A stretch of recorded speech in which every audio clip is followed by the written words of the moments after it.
Welcome back friends. आज हम बात करेंगे थियोरेटिकल एस्पेक्ट्स की of our experiment memorization by paired association method या युगम साहचर्य विधि द्वारा स्मृति का अध्ययन। इसमें सबसे पहले हमने मेमोरी का डेफिनेशन लिखना है। मेमोरी वो प्रोसेस जो हेल्प करती है हमें अक्वायर करने को, स्टोर करने को, रिटेन करने को, इंफॉर्मेशन याद करने की क्षमता। कॉम्प्लेक्स प्रोसेस है, सम टोटल है उस सब का जो हम रिमेंबर कर रहे हैं। इसके 3 मेजर प्रोसेसेस हैं। एनकोडिंग मतलब प्रोसेस रिसीव करने की इंफॉर्मेशन, स्टोर करना, रिसीव करते हैं फिर हम स्टोर करते हैं उस इंफॉर्मेशन को, परमानेंट रिकॉर्ड रखते हैं, फिर रिट्रीव करते हैं समय आने पर उस इंफॉर्मेशन को अपने रिस्टोर करते हैं उसको। फिर डेफिनेशंस कुछ लिखते हैं हम, जिसमें गिलफर्ड की memory is storage of information in any form. कुछ डेफिनेशंस देंगे।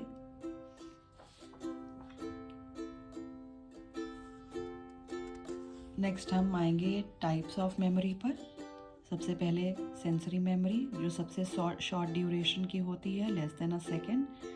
जैसे अगर किसी गर्म चीज़ को हाथ लगाते हैं, हाथ तुरंत खींच लेते हैं और काम आगे करने लगते हैं, तो वो चीज़ याद नहीं रहती। That is sensory memory. Senses से जो एंटर करती है हमारे अंदर, ज्ञान जो एंटर करता है। फिर आती है short term memory. Short term memory जो सेंसरी मेमोरी से थोड़े ज़्यादा अधिक समय तक हमारे अंदर रिकॉल रहती है। अगर किसी का फ़ोन कॉल आ जाता है और हमें उसको इन्फॉर्म करना है घर में, तो उतने समय तक वो हमें इन्फॉर्मेशन रिकॉल रखते हैं। That is short term memories example. Fragile होती है पर सेंसरी मेमोरी से कम फ्रेजाइल है।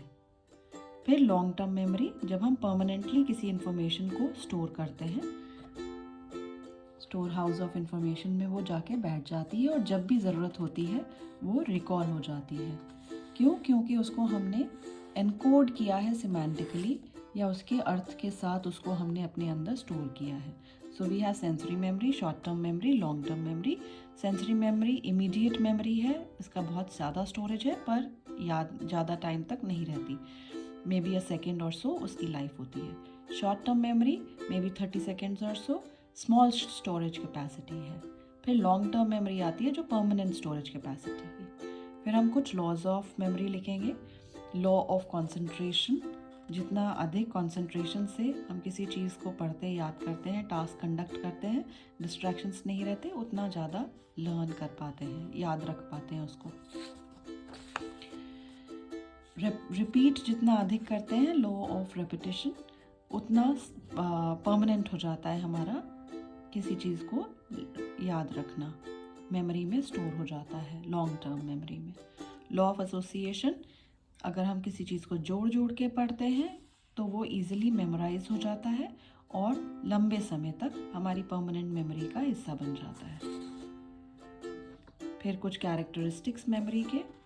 रैपिड लर्निंग, जितनी जल्दी ऑब्जर्वेशन उतना जल्दी लर्निंग, मेमोराइजेशन अकर करता है। लर्निंग एनवायरनमेंट पे और एबिलिटी पर डिपेंड करता है। फिर रैपिड रिकॉल, अगर हम उसको बार बार रिकॉल करते हैं, that is rapid recall. Rapid recognition, recognize करना अपने पुराने एक्सपीरियंसेस और पैटर्न्स को, दैट इज रैपिड रिकग्निशन। फिर गुड रिटेंशन, याद रखना, पावर ऑफ रिटेंशन अगर अच्छा है, that is good retention, memory का एक कैरेक्टरिस्टिक है। देन वी हैव फैक्टर्स जो अफेक्ट करते हैं मेमोरी के।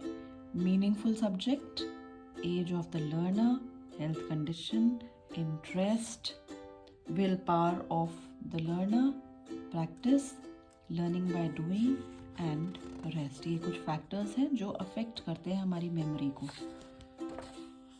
नेक्स्ट हम आते हैं फॉरगेटिंग पे। Forgetting is inability to remember, याद ना कर पाने की क्षमता, इंफॉर्मेशन के लॉस हो जाना। हैपन होता है नॉर्मली एज के साथ, तब अकर करता है जब लर्निंग प्रॉपर नहीं हुई है। एक बार लर्निंग अकर कर गई है, फिर फॉरगेटिंग हो सकती है, उस चीज़ की अनलर्निंग हो सकती है। इसलिए फॉरगेटिंग और remembering are two sides of the same coin. कुछ डेफिनेशंस मन के अकॉर्डिंग फॉरगेटिंग जो है वो लॉस है परमानेंट या temporary of the ability to recall या रिकॉग्नाइज समथिंग लर्नड अर्लियर। कुछ और डेफिनेशंस दिए हैं। फिर types of learning, natural forgetting, artificial forgetting, दो प्रकार के होते हैं। नेचुरल फॉरगेटिंग जो समय के साथ हमें, अगर हम कुछ चीज़ों का यूज़ नहीं करते, लर्नड मटेरियल का यूज़ नहीं करते हैं तो वो भूल जाती है। आर्टिफिशियल फॉरगेटिंग जब हम डेलिबरेटली एफर्ट करते हैं अपने अनप्लेजेंट एक्सपीरियंसेस को, दुखद एक्सपीरियंसेस को, पेनफुल चीज़ों को सप्रेस करने की, रिप्रेस करने की, वो उसको हम आर्टिफिशियल फॉरगेटिंग की कैटेगरी में डालते हैं। कॉजेज़ क्या हैं भूल जाने के? लैप्स ऑफ टाइम, लंबा समय बीत जाए तो, इंटरेस्ट ना हो तो, lack of interest, age, brain injury की वजह से फॉरगेटिंग हो सकती है, lack of practice, emotional condition अच्छी ना हो, एंजाइटी हो तो, रिप्रेशन हम कर रहे हों किसी चीज़ का कॉन्शियसली, इसलिए फॉरगेटिंग हो सकती है। पुअर हेल्थ कंडीशन एक और फैक्टर है उसके लिए रिस्पॉन्सिबल। एंड अगर हमारा एनवायरनमेंट बदल जाए, नए एनवायरनमेंट में पुरानी चीज़ें जो लर्न की हैं, स्टिमुलस कंडीशंस चेंज हो जाए तो फॉरगेटिंग अकर करती है। कुछ सजेशंस डिक्रीज करने के लिए लर्निंग को, तो डिटर्मिनेशन टू लर्न स्ट्रॉन्ग हो, अटेंशन दिया जाए याद करने पर, एसोशिएट करके आइडियाज़ को लर्न किया जाए, रिदम के साथ पोएम, मैथमेटिकल टेबल्स को गा के याद किया जाए, ऑर्गेनाइज करें चीज़ों को प्रॉपरली तब तो एंड काइंड ऑफ मटेरियल अगर मीनिंगफुल है, लॉजिकली रिलेटेड है तो वो इजीली लर्न हो जाता है। अब हम आएंगे प्रैक्टिकल एस्पेक्ट्स पे of the experiment. Practical aspects में सबसे पहले memorization by paired association method, नाम लिखेंगे, ऑब्जेक्टिव लिखेंगे एक्सपेरिमेंट का, स्टडी करना प्रोसेस ऑफ मेमोराइजेशन, स्टडी करना difference memorization of meaningful and meaningless words, और ड्रॉ करना मेमोरी कर्व को of meaningful and meaningless words.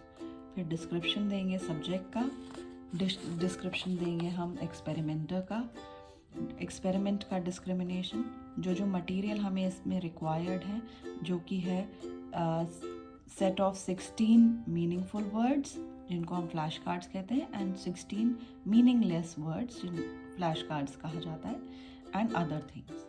Preliminary preparation में as we have seen in other experiments, जो सामान हमें इस एक्सपेरिमेंट के लिए चाहिए, फ्लैश कार्ड्स 32 जो 7x4 इंचेस के साइज़ के हों, वो एक perfect room with proper light and cross ventilation, material properly arrange हो, सब्जेक्ट की हेल्थ नॉर्मल हो, कंफर्टेबल सीटिंग हो। फिर प्रिकॉशंस बिफोर द एक्सपेरिमेंट, तो फ्लैश कार्ड्स प्रॉपरली अरेंज हो, वर्ड्स उस पर क्लियरली रिटन हो, फ्लैश कार्ड्स पे वर्ड जो है एक pair of word front size पे होगा और एक single stimulus word on the back side वो दिखाया जाएगा, मीनिंगफुल वर्ड्स का, and 16 meaningful words and 16 meaningless words. Room proper light, proper ventilation का, पॉजिटिव एनवायरनमेंट, फ्लैश कार्ड्स हर 2 सेकेंड के लिए सब्जेक्ट को दिखाए जाएंगे। प्रिकॉशंस एक्सपेरिमेंट के दौरान फिर हम नेक्स्ट लिखते हैं, प्रॉपर सीटिंग, प्रॉपर डिस्टेंस की क्लियरली विजिबल हो कार्ड सब्जेक्ट को, कार्ड्स 2 सेकेंड के लिए ही दिखाया जाएगा, रिस्पॉन्सेस को प्रॉपरली नोट करेंगे, रेस्ट दिया जाएगा सब्जेक्ट को जिससे मेंटल प्रेशर ना बिल्ड हो। प्रिकॉशंस एक्सपेरिमेंट के दौरान, एक्सपेरिमेंट के बाद जो हम लेते हैं, आउटकम प्रॉपरली टैबुलेट करेंगे और उसको टैबुलर फॉर्म में रिप्रेजेंट करेंगे। डेटा बिना किसी बायस्ड पर्सनल ओपिनियन के हम नोट डाउन करेंगे और उनको एनालिसिस करेंगे, रिस्पॉन्सेस करेक्टली अरेंज करेंगे और एनालाइज करेंगे, और ग्राफ भी करेक्ट और रॉन्ग रिस्पॉन्सेस का प्रॉपरली बनाएंगे। फिर जो इंस्ट्रक्शंस हमने सब्जेक्ट को देने हैं उनको लिखा जाएगा यहाँ पे, प्रॉपर इन्फॉर्मेशन प्रैक्टिकल के बारे में सब्जेक्ट को देंगे, 16 मीनिंगफुल वर्ड, 16 मीनिंगलेस वर्ड्स दिखाए जाएंगे सब्जेक्ट को एक एक करके 2-2 सेकेंड के लिए। हर कार्ड 2 सेकंड के लिए दिखाया जाएगा। पहले फ्रंट साइड कार्ड की जिसमें पेयर ऑफ वर्ड्स लिखे होंगे वो दिखाए जाएंगे सब्जेक्ट को। फिर उसको नेक्स्ट राउंड में सिर्फ सिंगल वर्ड उस पेयर ऑफ वर्ड्स में से दिखाया जाएगा और उसको सेकंड वर्ड बताना होगा। अगर सब्जेक्ट उसको नहीं बता पाता है तो उसको जो दोनों वर्ड्स है एक बार फिर से दिखा दिए जाएंगे और फिर नेक्स्ट वर्ड पे मूव किया जाएगा। सब्जेक्ट की विलिंगनेस अप्रिशिएट की जाएगी।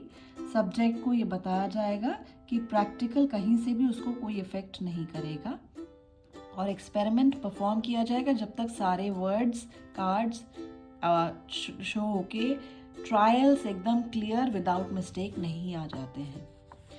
एक्चुअल प्रोसीजर उसके बाद लिखते हैं। एक्चुअल प्रोसीजर जो मैंने अभी एक्सप्लेन किया वही है। पहले 16 मीनिंगफुल वर्ड्स के कार्ड्स दिखाए जाएंगे और ये प्रोसेस दिखाया जाएंगे और जो बाद में उसको सिंगल साइड में आपको एक कार्ड इसमें दिखा भी देती हूँ कि किस प्रकार के कार्ड की हम बात कर रहे हैं। फॉर एग्जाम्पल ये एक मीनिंगफुल कार्ड है जो 7 by 4 इंचेस का है, डायमेंशंस का है। ये कार्ड ऐसे 16 कार्ड्स हमने बनाए हैं, अलग अलग शब्द उसमें मीनिंगफुल वर्ड्स लिखे हैं। रिंग और गन दोनों का मीनिंग है और इसको हम 2 सेकंड के लिए एक के बाद एक 16 कार्ड्स दिखाते हैं। सेकंड राउंड में हम सिर्फ एक साइड स्टिमुलस वर्ड रिंग दिखाते हैं जिसमें हमें सब्जेक्ट को रिस्पॉन्ड करना होता है कि इसके साथ कौन सा वर्ड था। तो वो अगर गन रिस्पॉन्ड कर देता है तो हम आगे बढ़ जाते हैं, अगर नहीं करता है तो हम उसको दोबारा से एक बार ये कार्ड दिखा देते हैं, फिर नेक्स्ट कार्ड पे मूव कर जाते हैं।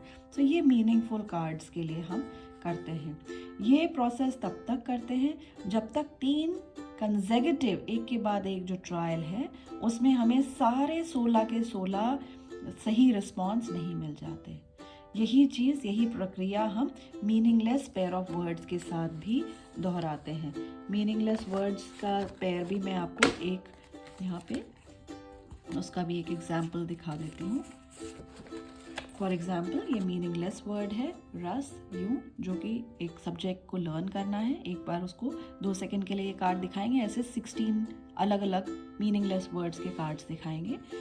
नेक्स्ट राउंड में हम उसको सिर्फ रस ये वर्ड स्टिमुलस वर्ड दिखाएंगे जिसका रिस्पॉन्स यू उसको करना है। अगर वो कर लेगा तो हम आगे बढ़ जाएंगे नेक्स्ट कार्ड पे, नहीं करेगा तो हम उसको फिर से एक ये कार्ड को फिर से दिखाएंगे एंड देन नेक्स्ट कार्ड पे मूव कर जाएंगे। ये प्रक्रिया तब तक दोहराई जाएगी जब तक कि 3 कंसेक्यूटिव ट्रायल्स में उसको सारे आंसर्स वो सही नहीं दे देता, जैसे हमने मीनिंगफुल वर्ड्स के लिए किया था। फिर हम डेटा को प्रॉपरली रिकॉर्ड करेंगे, रिस्पॉन्सेस नोट करेंगे, फिर उसी के बेसिस पे हम टेबल और ग्राफ और रिजल्ट्स को ड्रॉ आउट करेंगे। पहले टेबल नंबर 1 मीनिंगफुल वर्ड्स का होगा जिसमें हम सीरियल नंबर, मीनिंगफुल वर्ड्स और नंबर ऑफ ट्रायल्स, इसमें हम देख रहे हैं कि जो नंबर ऑफ ट्रायल्स हमारे लगे हैं वो अब डेटा को रिप्रेजेंट करेंगे हम टैबुलर फॉर्म में। मीनिंगफुल वर्ड्स का पहले टेबल बनाएंगे वर्ड पेयर का, serial number, meaningful words and number of trials. इसमें ये जो वर्ड्स हमने 16 पेयर ऑफ वर्ड्स लिखे थे वो यहाँ पे नोट डाउन करेंगे। ट्रायल नंबर 1 में जितने उसने राइट रिस्पॉन्सेस दिए उस पर टिक लगाएंगे, रॉन्ग रिस्पॉन्सेस जो सब्जेक्ट के थे उन पे हमने क्रॉस लगाया है। उसी तरह से हमने 7 टोटल ट्रायल्स कंडक्ट किए। लास्ट 3 ट्रायल्स थे जिसमें वो तब तक लास्ट 3 ट्रायल्स तब तक कंटिन्यू रहता है जब तक कि हमें 3 बार कंसेक्यूटिवली सारे सही रिस्पॉन्स सब्जेक्ट नहीं दे देता है।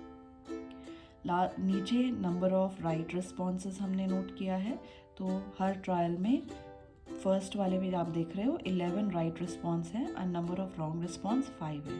ट्रायल नंबर 2 में 13 right and 3 wrong response and so on and so forth till 16 right response and no wrong response for 3 consecutive trials. इसको हम ग्राफ पे भी प्लॉट करते हैं, ग्राफ मीनिंगफुल वर्ड्स का, जिसमें number of trials X axis पे, number of correct responses Y axis पे प्लॉट किया गया है।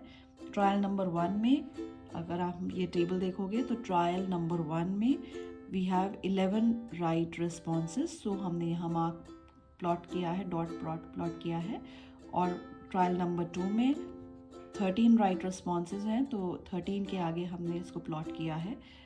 सेकेंड ट्रायल पे 13 पे, थर्ड 14 पे, and so on. And then we have joined them with the help of a line to see how the graph is moving. Learning का graph कैसे move किया, हमने यहाँ पे स्केल भी राइट डाउन किया है। Next we come to table number 2 जो मीनिंगलेस वर्ड्स के लिए था, मीनिंगलेस पेयर ऑफ वर्ड्स के लिए। अगेन ये कॉलम नंबर 1 जो सीरियल नंबर के लिए है, मीनिंगलेस वर्ड्स 16 थे, पेयर ऑफ वर्ड्स थे, तो हर कार्ड पे ये पेयर लिखे हुए थे। ये 16 पेयर ऑफ वर्ड्स है। इसमें टोटल नंबर ऑफ ट्रायल्स 9 लगे हैं। नंबर ऑफ राइट रिस्पॉन्सेज इधर है, नंबर ऑफ रॉन्ग रिस्पॉन्सेज नीचे लिखे गए हैं। ये तब तक कंडक्ट किया जब तक कि लास्ट के 3 ट्रायल्स कंसेक्यूटिवली में कोई सारे रिस्पॉन्सेज हमें सब्जेक्ट राइट दे देता है, तब तक इसको कंटिन्यू किया है। उसका ग्राफ प्लॉट आउट किया है मीनिंगलेस वर्ड्स का। Again x axis number of trials की है, y axis number of correct responses की है। 1 सेंटीमीटर पर ट्रायल एंड 1 सेंटीमीटर पर करेक्ट रिस्पॉन्स, ये इसका स्केल रहा है। यहाँ पे प्लॉटिंग किया है। फॉर एग्जाम्पल हमारा ट्रायल नंबर 1 में 7 राइट रिस्पॉन्स, तो 7 पे ट्रायल नंबर 1 का 7 पे प्लॉट किया है। ट्रायल नंबर 2 में 8, ट्रायल नंबर 3 में 9, and so on and so forth we have plotted the graph. Next हम आते हैं दोनों टेबल्स को साथ में, टेबल नंबर 3 में हम नोट डाउन करते हैं उसके column, serial number, number of trials. तो टोटल नंबर ऑफ ट्रायल्स अगर हम यहाँ पे ऑब्जर्व करें मीनिंगफुल और मीनिंगलेस वर्ड्स की, मीनिंगफुल वर्ड्स में 7 ट्रायल्स थे, मीनिंगलेस वर्ड्स में 9 ट्रायल्स थे। तो टेबल में हम फिर 9 ट्रायल्स का कॉलम तक मैक्सिमम बनाएंगे। मीनिंगफुल वर्ड्स यहाँ पे राइट रिस्पॉन्सेज की संख्या लिखेंगे, रॉन्ग रिस्पॉन्सेज की संख्या यहाँ लिखेंगे। राइट रिस्पॉन्स मीनिंगलेस वर्ड्स की यहाँ पे टिल 9 ट्रायल्स, रॉन्ग रिस्पॉन्सेज यहाँ पे लिखेंगे। और फिर इसको भी हम ग्राफ पे प्लॉट करेंगे together. Number of trials on x axis, number of correct responses Y axis पर। जो ब्लैक पेन से आप लाइन ड्रॉ की हुई देख रहे हो, कर्व बनाया हुआ लर्निंग कर्व, वो मीनिंगफुल वर्ड्स का है। जो ब्लू पेन से है वो मीनिंगलेस वर्ड्स का ग्राफ है। सो हम देख रहे हैं कि मीनिंगफुल वर्ड्स ग्राफ पे प्लॉट करने पर कि वो जल्दी लर्न हुए एंड इन लेस ट्रायल्स, जबकि मीनिंगलेस वर्ड्स ने ज़्यादा समय दिया लर्निंग के लिए इन द सब्जेक्ट और ज़्यादा ट्रायल्स लगे।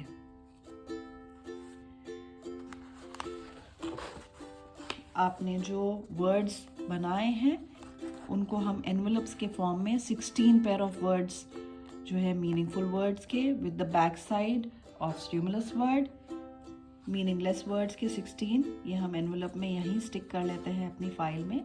इसमें मीनिंगलेस वर्ड्स के कार्ड्स हैं 7x4 इंचेस के, और बैक साइड पे हर एक का स्टिमुलस वर्ड जो दिखा के हम उससे सब्जेक्ट से नेक्स्ट वर्ड पूछते हैं। इसके बाद हम आते हैं रिजल्ट इंटरप्रिटेशन पे। रिजल्ट इंटरप्रिटेशन के लिए again we will look into the table, both the tables separately.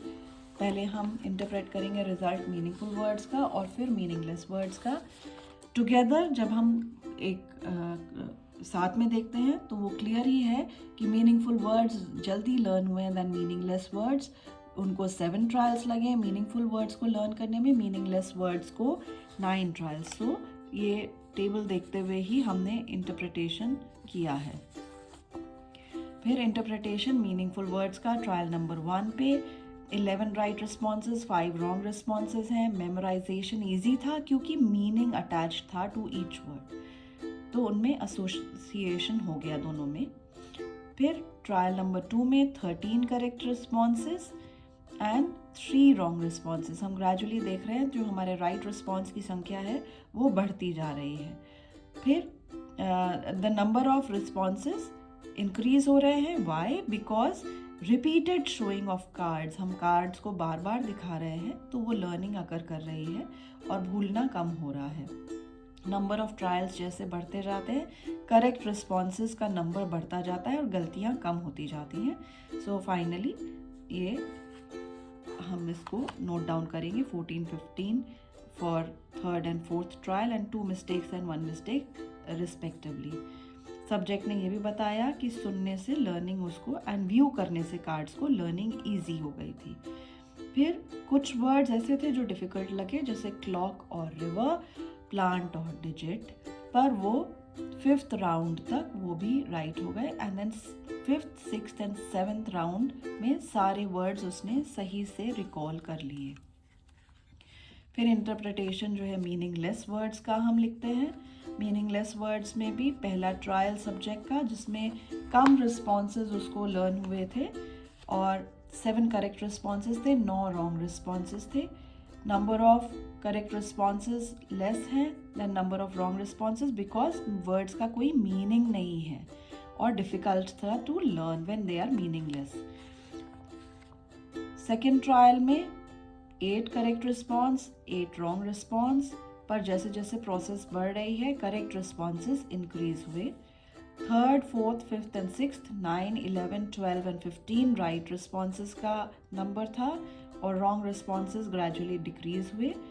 पर ट्रायल नंबर 7 ऑनवर्ड्स कोई भी रॉन्ग रिस्पॉन्स नहीं हुआ और तीनों कंसेक्यूटिव ट्रायल्स उसके बाद 7th, 8th एंड 9th में सारे राइट रिस्पॉन्सेज सब्जेक्ट ने दिए।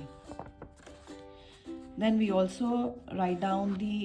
also ask the subject to write down his or her experiences introspection report के फॉर्म में, कि उसको एक्सपेरिमेंट कैसा लगा, इंस्ट्रक्शंस कैसे दिए गए थे, समझ में आया कि नहीं, एंड वाज इट इंटरेस्टिंग और नॉट, उसका क्या एक्सपीरियंस रहा वो हम उससे लिखवाते हैं उन्हीं की हैंड राइटिंग से। नेक्स्ट हम आते हैं कंक्लूजन पे, कि ऑब्जर्व करने के बाद दोनों टेबल्स को मीनिंगफुल एंड मीनिंगलेस वर्ड्स का ये कंक्लूजन ड्रॉ आउट किया कि ईजी है मेमोराइज करना मीनिंगफुल वर्ड्स को, क्योंकि उनका कोई मीनिंग अटैच्ड है उसमें, और सब्जेक्ट ने लेस ट्रायल लिए हैं, 7 ट्रायल्स मीनिंगफुल वर्ड्स के लिए, 9 ट्रायल्स मीनिंगलेस वर्ड्स के लिए। एक complete conclusion. Then educational implications लिखे हैं कि मेमोराइजेशन पावर इंडिविजुअल की, उसको हम चेक कर सकते हैं, स्टूडेंट्स को हेल्प कर सकते हैं, उनका interest area, attention span, nature content, repetition and focus memorisation में कितना है उसको जानने में। सजेस्ट कर सकते हैं वेज कि कैसे मेमोराइजेशन पावर इंक्रीज़ की जाए, और टीचर के लिए भी बेनिफिशियल है कि वो अपने सब्जेक्ट में इंट्रोड्यूस करते समय मेमोराइजेशन की जो कैरेक्टरिस्टिक्स हैं उनको इम्प्लीमेंट करने की कोशिश करें। रेफरेंसेस उन बुक्स का लास्ट में हम देते हैं जिनको हमने कंसल्ट किया for our practical. Thank you students, and if you have liked this session, please like, share and subscribe the channel. Thank you.